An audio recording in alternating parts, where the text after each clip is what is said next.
Okay, good morning everyone. Doctor is here with Doctor's patient. Is 44 years old and he looked away, has lost his hair.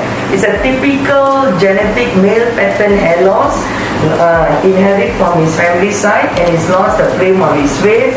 And when you look down, he's actually going to about 5 male pattern baldness. The thing is that he still have a lot of hair in the upper part of his mid scalp and the crown area. But if you look at it, he's completely lost all his hair at the hairline and at the upper part of the frontal area, and a little bit on the mid scalp. And we look at here, both areas too, this side and the temporal points.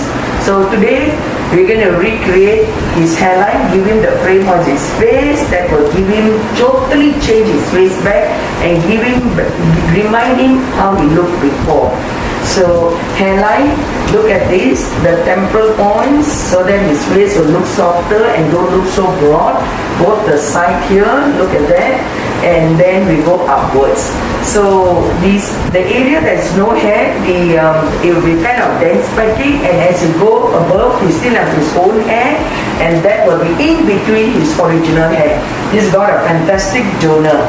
So procedure will be today covering everything. We are going to a big number of grafts, about 4,200 grafts. So one graft may have single hair, double hair, or triple, or even multiple. So this is today's case, and I would like to thank my patient for supporting Dr. Inder and the team. So thumbs up to my patient, yes, and to doctor and the team to do the procedure today. Thank you.